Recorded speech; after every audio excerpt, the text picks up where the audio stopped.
Well, good morning, and thank you very much for joining us.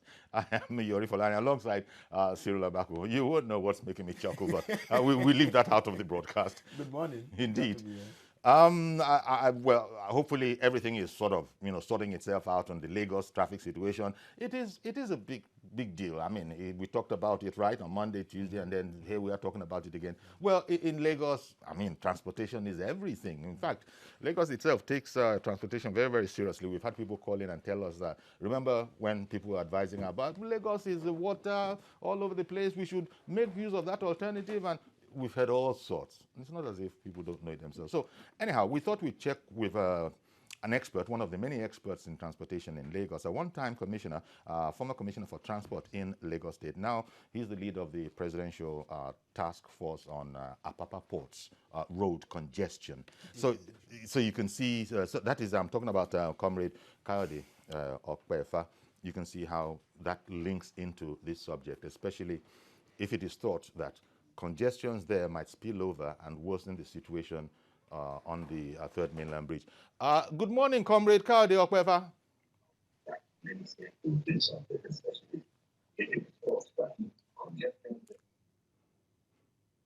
Comrade Kayode Okpefa, good morning. Yeah, good morning, sir. Okay, great. We now have a connection. um, uh, first of all, the whole traffic situation in Lagos. When we spoke about this about 2 or 3 days ago, I remember I had mentioned that some of the trailers, that might be around Costain, and then when we were to speak subsequently, you sort of took exception to that. You said that there are no trailers there. You say that must have been residual memory. So, are there other factors that could possibly impede the free flow of traffic in this sort of new normal for the Third Mainland Bridge repair? Yeah, thank you very much and good morning. Good morning. Let's say I have had the privilege of moving through Third Mainland Bridge on both ways after the diversion started. I've had the privilege of moving through Echo Bridge in the morning, passing through Kata Bridge in the morning, and I have not used the Funshaw Williams to Echo Bridge in the afternoon to see the experience.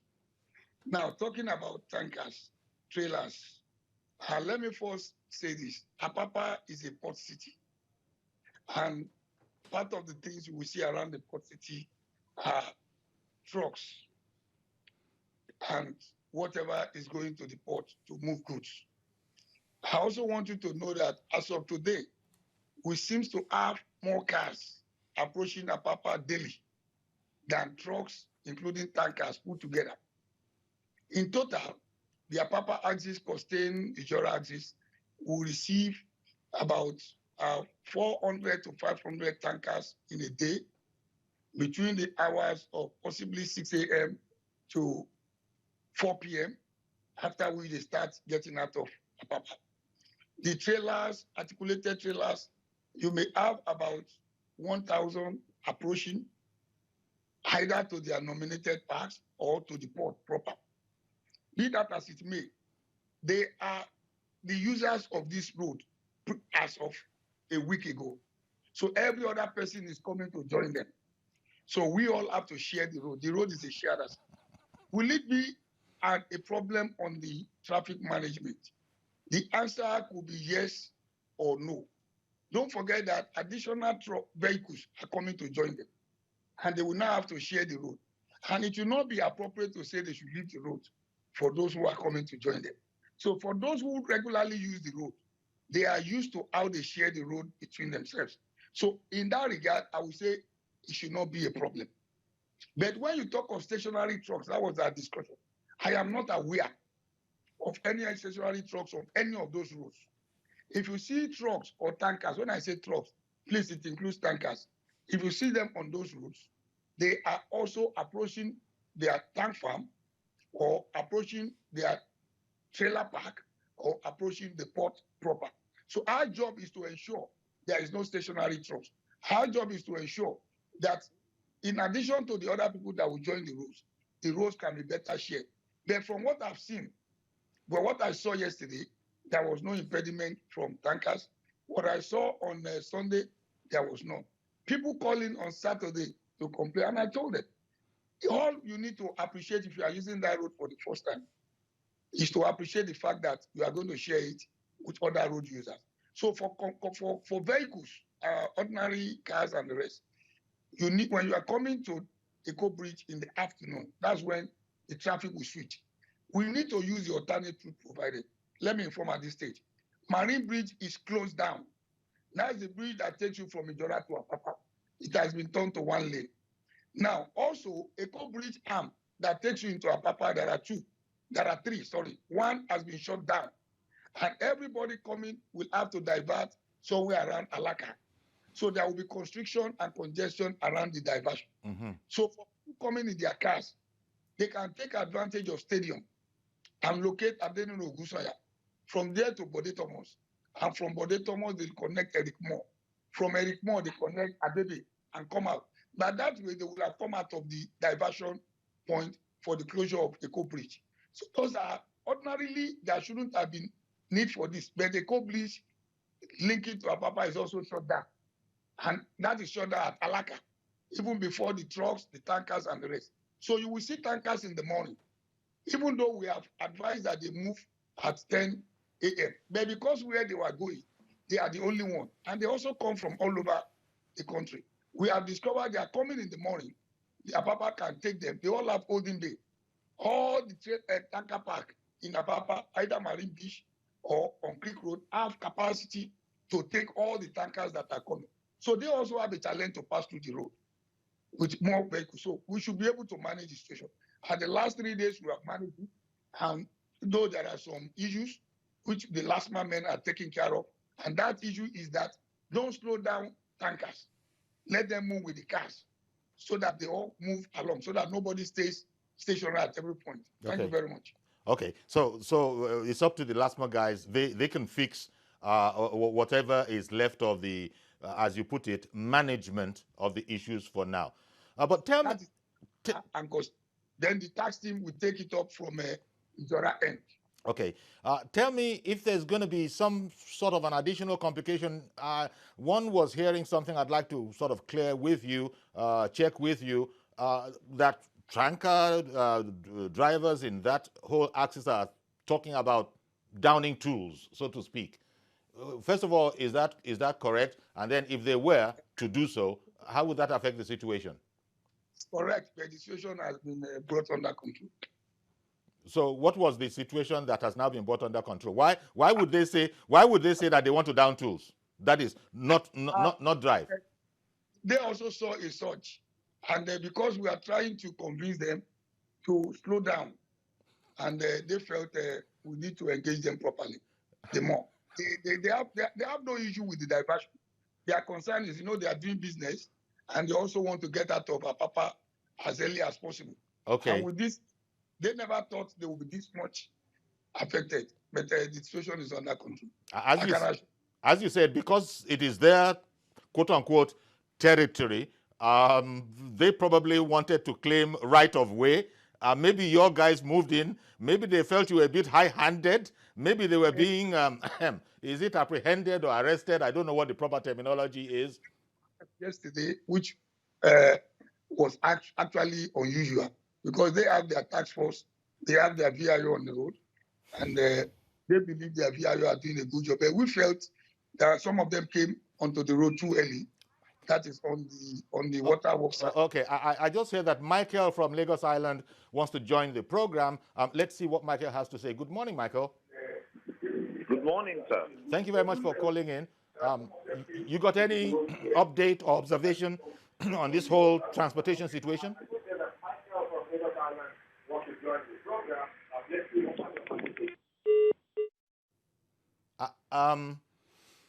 There was a lot of background noise from Michael, so I don't know, he might not have heard us, but Michael called in there. But Comrade Kaude Okwefa is just telling us that whatever was the situation has been brought under control. I was trying to dig for more, but I don't know that maybe we have to be careful how we manage the network, because it might just go out at any time. And so let me not waste too much time trying to get to the details. But Comrade Okwefa says that matter has been sorted. So the tanker drivers are not on strike anymore, or going to go on strike if they ever did. So that has to be good enough for us. Comrade? Oh dear. Comrade? Yes, sir. Okay. So what you seem to be saying is, could you just do me a favor and go over the diversion that you explained once more, trying to get to Apapa because there had been a close down of the Third Mainland Bridge access into Apapa? Yeah, sometimes ago, the arm that links from Eko Bridge that links to Igomu and consequently to Apapa side, there are 3 arms. One was off Eko Bridge, was closed down for repairs, and the repair is going on. Now, because of that, everybody has to go through Abebe or Stain or whatever to link Apapa, to link Ijora on their way to Apapa. Now, the other arm that descends at Waterworks, close to that NEPA, is still on. But that side, we have not allowed the tankers to use it, except those going to Creek Road, that is, those going beyond Marine Bridge. And the reason is so that when they get onto Marine Bridge, which is also closed, okay, to divert right. By diverting right on the bridge, we cause traffic. So we have also limited them from using that. But they can use it from 11 o'clock if they are going to as far as the port. Okay. So those are not causing any trouble. They come in at... One moment, comrade. Bello has called in from GBAGADA, I believe. Good morning, Mr. Bello. Yeah, good morning, Mr. Yori. Thank you for calling in. Go ahead, please. Yeah, I want to make my contribution to the discussion. Sure. Go ahead, please. Yeah. Coming from Ido. From Ido. Hello? We can hear you. We can hear you. Yeah, from Ido. As you come down, going straight, after Loma.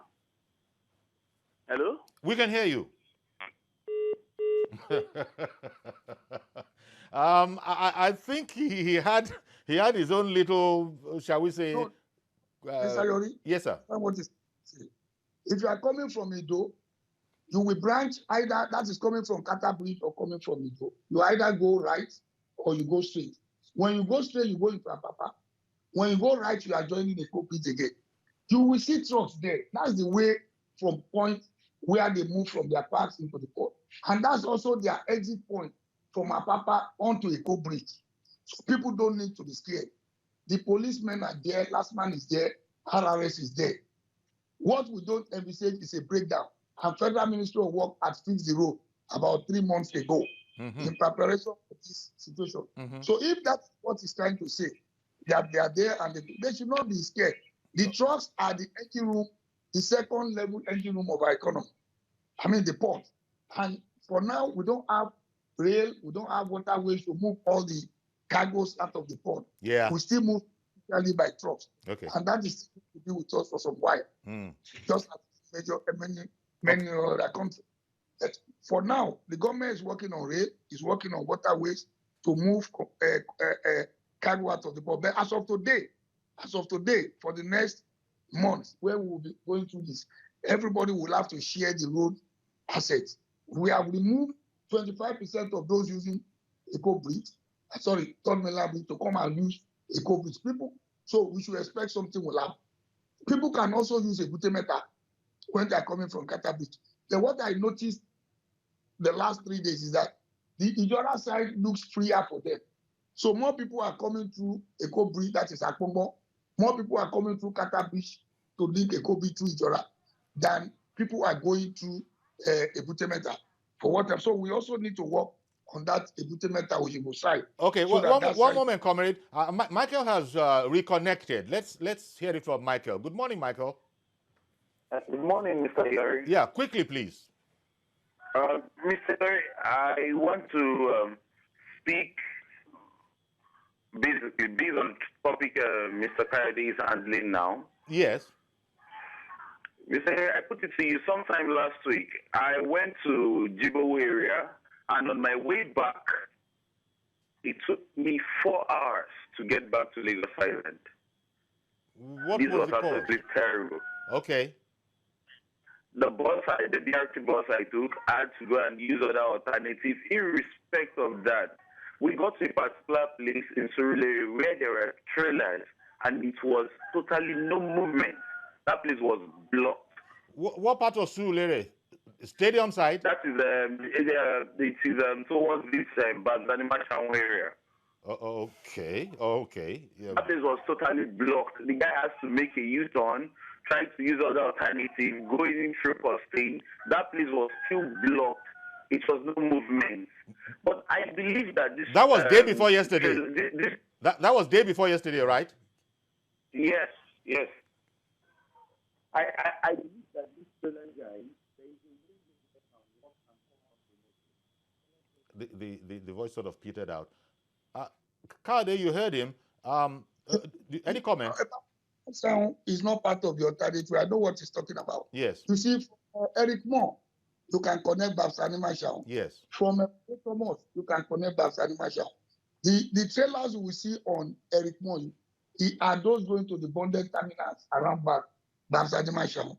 There's a bonded terminal there. There are bonded terminals. The whole of that area, a greater percentage is industrial estate with a container depot. So, but for the purpose of this Third Mainland, they are not going to be an impediment. LASMA has been heavily deployed, an FRSC, to that area. What the area you will use, I don't know what time of the day is referring to. If it's in the morning, don't forget going to Costain is been restricted. It's been diverted because of the closure of a part of Eco Bridge. So if some trucks go through that, Bode Thomas, it's better to exit from stadium. From stadium, you find your way to Adenro Ogusoya, and then you find your way to Eric Moore, Bode Thomas, Eric Moore, come out. Now, that is the normal way people move in the morning. Third Mainland is not closed in the morning for those going to Lagos Island. Do you know what I'm saying? So ordinarily, that couldn't be as a result of Third Mainland diversion. Third Mainland. I watched Third Mainland this morning. The traffic is moving better, even than when it was not diverted. Yeah. Well, a lot of people have said people should still, those who are going to Island, who normally Third Mainland, should still stay on that route. But when it gets to the afternoon, when the traffic will move the other way, that is from Lagos Island to Lagos Mainland. That is when those who are in the mainland in the morning will now have to go back to the island. That's where the issues will come again. In the morning, it is moving from island to mainland on the Eco Bridge that we should be discussing. And I can tell you, I saw tail of traffic from where I was this morning at Ijora up to Costain. I wouldn't know what is causing that, but it was moving. I passed through, but I didn't go that far. Okay. Now, coming in the afternoon, we need to first understand when you have a major repair, like we did it in 2008, we did it in 2012, we did it in 2018, and we saw all these issues too. Unfortunately, now it's supposed to be better, and I can tell you it is better because we now have that Bode Thomas. The unfortunate thing is the problem on that arm of the Eco Bridge, which we also need to manage. And as I yesterday, once you pass Costain, you don't have problem. That means the trucks are not your problem. That is where you should be. But to meet away from Ikorodu, you are all going to pass through that small, narrow road. Okay. So well, comrade, we're going to have to leave it here. And also, we're appreciating the sort of maneuver advice that you are giving.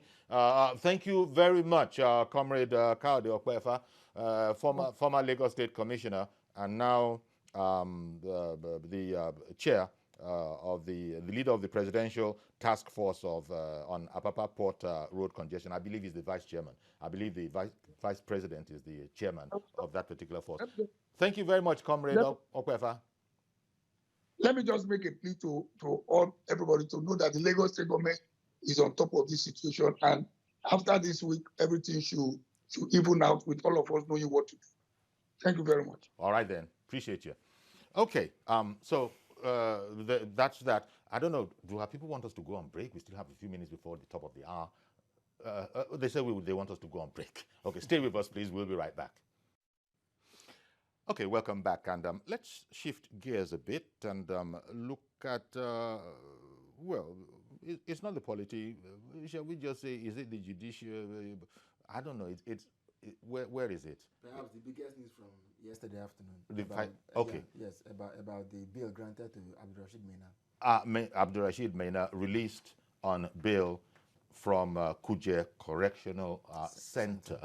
And let's just find out, because you see, when we're talking, when we speak about these things, it's good to get a legal person to help you understand it. Because does this mean that the man is free to go home and come when he wants to, when he's required? He hasn't been discharged, but we don't have any problem there, because we have Mr. Onyekachi Ubani, lawyer and public affairs analyst. He is with us. Good morning, Onyekachi Ubani. I'm here live. Thank you very much. We really appreciate your being there. Now, bill for, well, there are those who, were surprised and that, first of all, that bill has come, but I know you lawyers say that most people are entitled to bail. But the bill was very onerous. The conditions were very onerous. If I recall, it was about ₦1 billion naira. But could you take it from here, please, and take us through the process and whether Mr. Maina is indeed free to come when he's required by the court? Yes, I think the initial bail condition was 1 billion with 2 serving senators as a condition, and of course with property ownership in all those highbrow areas in Abuja, Maitama, Asokoro, and Barimpa. And I think his team of lawyers went to court to ask for variation of that bail condition, and it was eventually reduced to 500 million. Still with 2 serving senators, I think, and still property in those areas. And so he applied again for variation. That was refused until he kept on, pushing for variation of the bail until eventually he got this final one in which they allowed him to have at least 1 serving senator with a property anywhere in Abuja. That is actually what happened, and I understand that it is the Senator Ndume who happens to be the chairman of the security, I think, army and all that in the Senate, that eventually stood shorty for him, and he came out yesterday. But the headline of the paper is, meaning as if it's one particular editor that also sent that story that was being published by all the newspapers, that Maina Abdulrasheed has been released from prison, and that gave a very wrong, impression, as if he has been discharged and acquitted and asked to go home. That is not actually what happened. What happened is that this man has been in detention for almost 6 or 9 months now, while he has not been able to fulfill the bail condition. And we must understand the workings of the administration of criminal justice. The moment somebody is accused of a crime, the law says that that person is presumed to be innocent. And when you are granted bail, it does not mean that is the end of the entire process. You are asked to now have access to your lawyers and then prepare for your defense. So the prosecution should be interested in actually providing evidence against an accused person before an impartial court, rather than keeping somebody who has not been convicted, for an undue time or undue detention, which to me is clearly illegal. And I'm going to talk about what Lagos State has done, which is still not yet implementable, about the issue of bail and surety, an issue of bondsmen, and all that, and then recovery of recognizance. So it's something that is very, very novel, which I think that even at the federal level, we should try as much as possible to exploit. If the law says that somebody who is accused of a crime is presumed to be innocent, It then means that a man should be in a position to have access to court, to face his trial.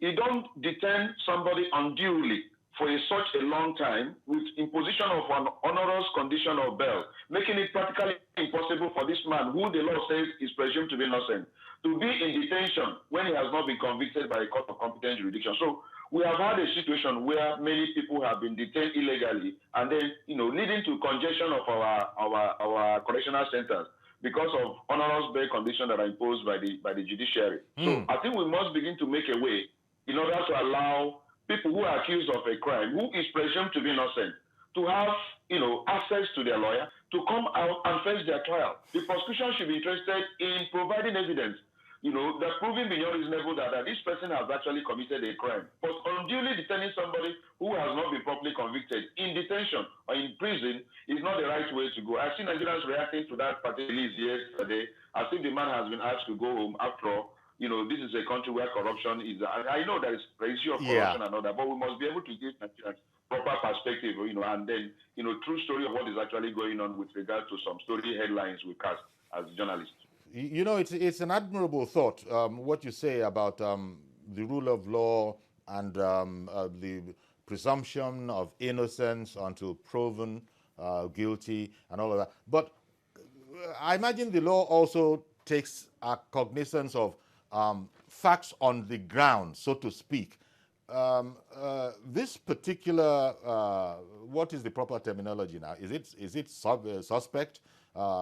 This particular gentleman, accused, he has managed to skip the country before, if I'm not mistaken, and then been brought in. So maybe, and then we're talking about the onerous bail conditions, 1 billion in the first instance, and then it was varied down. Sometimes, does the court take account of the type of accused person that we're dealing with and the abilities that this person has to wreak havoc with the whole judicial system? Yeah, there are basic considerations, of course, that the judicial system takes into account in granting bail. One of which is the issue of gravity of the offense. Secondly, whether the man has been an ex-convict, he has been a perennial lawbreaker, and even the character of the person, and of course the issue of interference with the witnesses that will come and give evidence during the course of trial. So considerations like this come into play when the court is exercising. And the alleged offense, the alleged offense, it's grievous, right? Yeah, that's what I'm saying. The gravity, if the gravity of the offense, that's what I said earlier. In taking that into consideration, before the court will now grant you bail. But I don't think that Maina has jumped bail before. When there was no trial, it is now that he has been properly arraigned. I think he was running away from the course of justice before his trial, before his arraignment. Now that he has been properly arraigned, I think that the proper thing to do is to allow him now to face the trial. So I don't want a situation where we engage in this issue of media trial of an accused person, mentioning humongous amount most time, and then whipping up sentiment, which is actually what is going on, presently. Most time they whip up sentiment and call all these billions. And of course, when you mention billions, Nigerians get upset because they know what corruption has done to the system, the havoc. And so when such amounts are being mentioned, it creates havoc. But I think that the prosecution should be interested in presenting these facts and the evidences and the evidence of the offense before the court. The court should be the area where they should concentrate in making sure that all those facts now of the humongous amount these individuals have actually squandered should be brought before the court and then prove beyond reasonable that then the court will be in a position to make a pronouncement, either exonerating or finding that person guilty, rather than this issue of engaging in media trial, which is one thing we must try as much as possible to avoid in our administration of criminal justice system, and make sure that the court is the proper place to produce all those and provide all those evidences that will actually nail that individual. It is after the pronouncement of the court that this person is guilty as charged, then you can now begin to look at this person now as a convict or as an ex-convict, rather than this issue of media trial and public opinion trial that goes on most of the times, and most times they find it difficult to provide the sufficient evidence to actually nail this individual before the judiciary. Okay, thank you very much. Stay with us, please. We'll take a break. We'll be right back.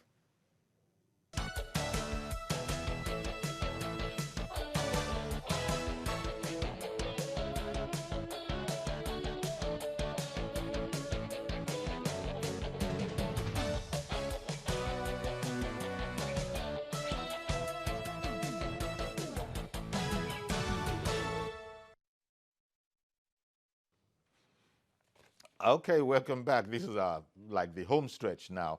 And well, thank you very much, Mr. Onyeka Bani, for staying with us. And we've been joined now by Mr. LANRE SURAJ, Chair, Civil Society Network Against Corruption.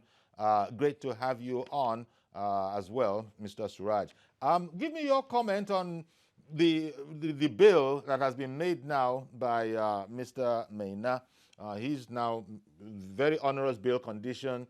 We've been talking about that, the reason why it could be so. It's been varied, but now, at least he has that bill. Do you have any comments on that?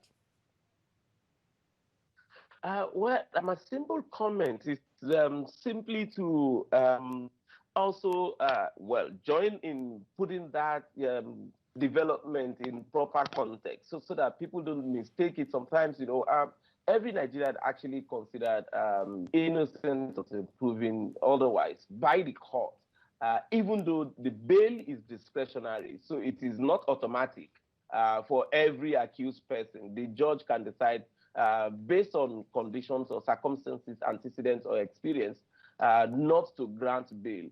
And I think why that of Mr. Maina is also very instructive is looking at for how long the suspect or the accused was a fugitive before he was arrested in a very dramatic manner. So for every court, there will always be the reason to be kind of circumspect in granting bail to such an accused person. Yeah, but by the way, LANRE, it was out of the by the way, LANRE, could you just paraphrase and summarize?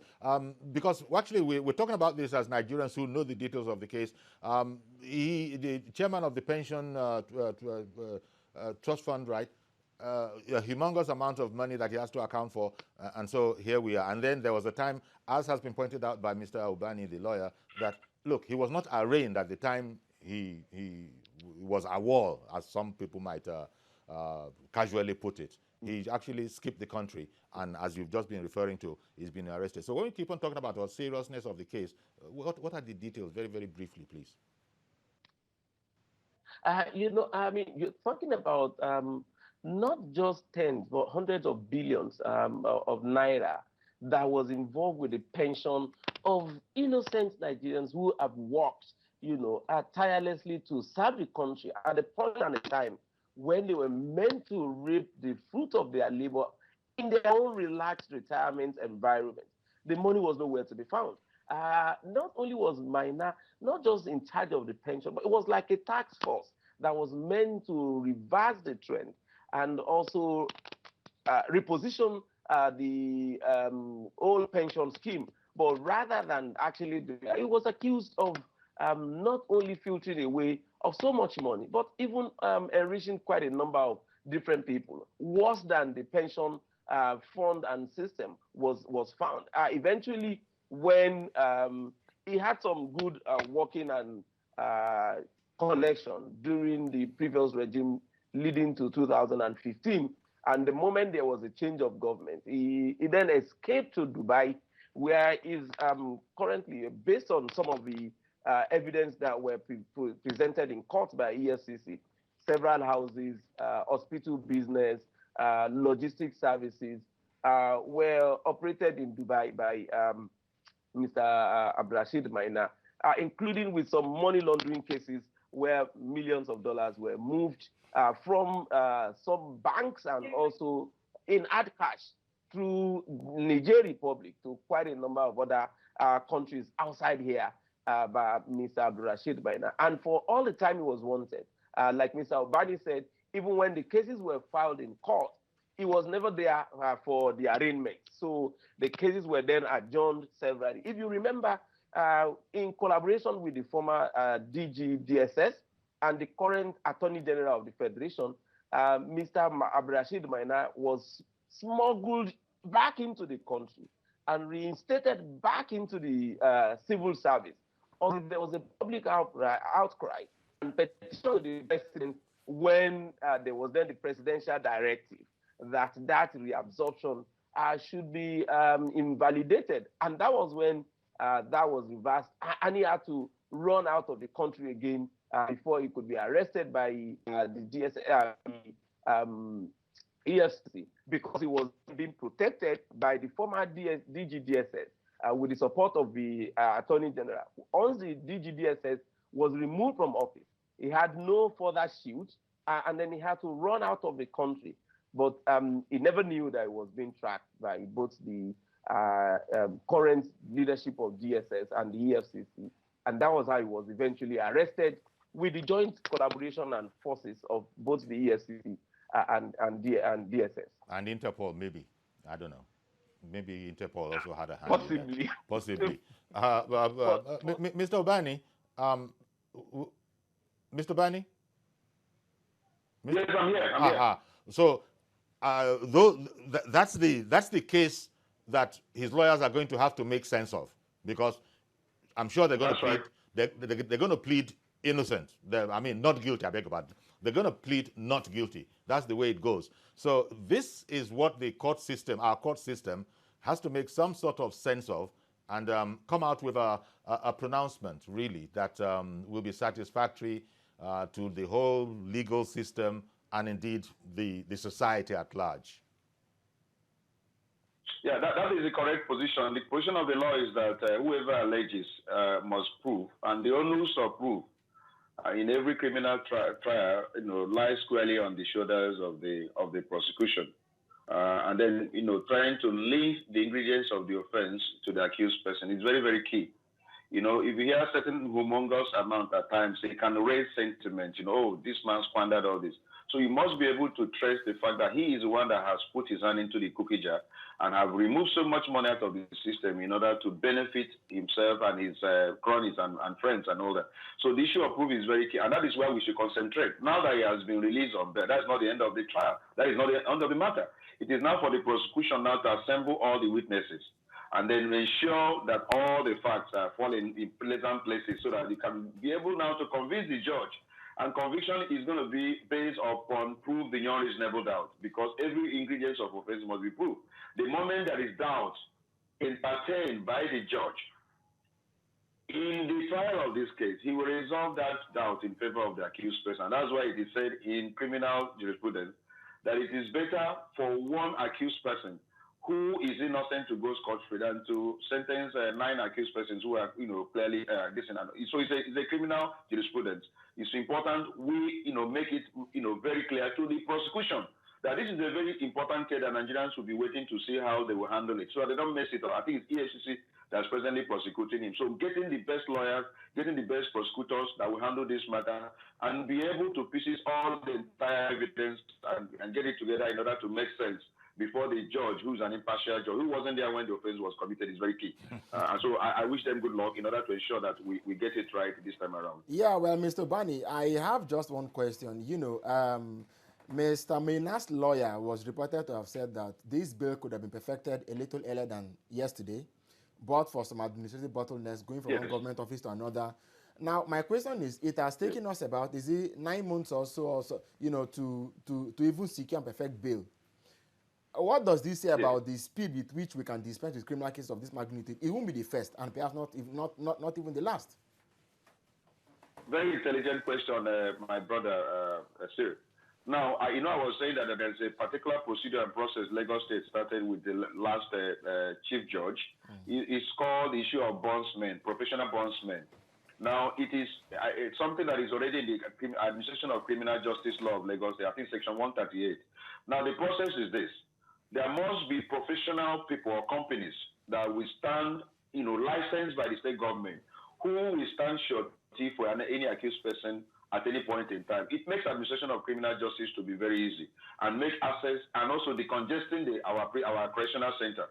How does it work? If you're accused of a crime as a defendant, am I there? Am I still there? Yes. Am I still okay? If you're accused and then you are brought before the court. What it means that when you are granted bail, these professional bondsmen will come in, to come and stand surety for the accused person. And the arrangement is that at any point in time the defendant absconds, the implication is that these professional sureties now will ensure that after signing surety that they must produce you whenever the court needs you for trial. And then, but if you abscond, they have to now pay the bail bond. That is called recovery of recognizance. If it is 10 billion, if it is 20 billion, that company will be liable to. They do it in conjunction with insurance companies. It's happening in other developed economies. So it helps administration of criminal justice. And I think that is something that we should apply even at national level. So whoever is accused of a crime at any point in time is presumed to be innocent. But the present system we have is that touts are the one who stand at the court in order to do all the, and then most time you run into problem. The accused person absconds, the tout also will abscond. So you have now issue of getting the accused person to face trial.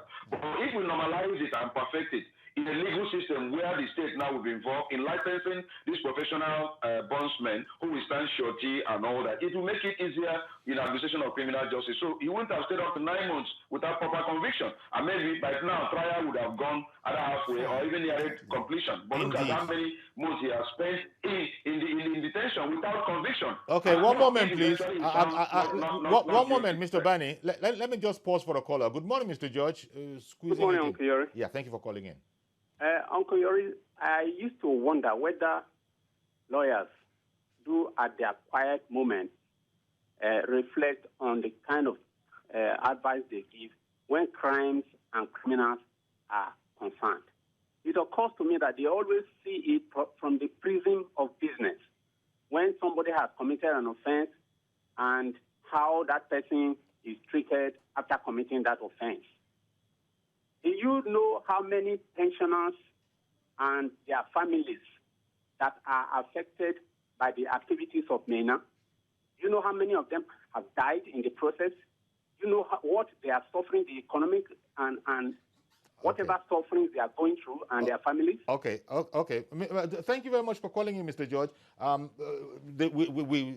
Time is so short. I understood where you're going. And Mr. Obani is probably going to say, not that he's going to say, it is a profession. So the detachment, Mr. Bani, he's talking about the detachment with which lawyers can talk about these matters that have led others to suicide. I heard it loud and clear. See, it's important we educate these people because any person can be a victim. I'm very happy that Magu today is complaining now of not being given fair hearing, of not even being released on. You see, any person that is accused, it is at the prosecution level that all that evidence you have, how the man has squandered people's pension money, will be provided to the judiciary. You don't now punish him when he has not been convicted. And Nigeria should understand. Okay. This is your sentiment and lack of education and the kind of ignorance being exhibited. Thank you very much, Mr. Bani. We've run out of time. Thank you very much, Mr. George, for also bringing up the issue. It comes down to the profession. That's what Mr. George said. But he used the term business, and here is the gentleman explaining it. It's not business. It has nothing to do with business. Yeah. Sometimes the detachment, there is an emotional aspect to it that people's lives were wrecked, and lawyers come in on this and talk about the need to prove and all of that. All of which is right and all of that. So I want to thank you. Mr. LANRE, SURAJ, I guess you're going to be watching this very, very carefully because the emotional content is very, very high. Very, very briefly, please, Mr. SURAJ. Your community, the anti-corruption community is going to be watching this very, very closely. Yeah, we're monitoring, just like you said, it goes beyond just, and Mr. Bani would also, he's not just a lawyer, he's a social activist, so he understands this better. Okay, we're going to have to let go of that. We're going to have to let go of everything now because we're completely out of time. I want to thank you both, gentlemen, Mr. LANRE SURAJ and Mr. Onyekachi Obani. Thank you very much, gentlemen. Sorry, I wish we weren't this rushed. That's our program today. Please join us tomorrow for a fresh edition. I'm Yori Folari alongside Cyril Abaku. Bye-bye for now.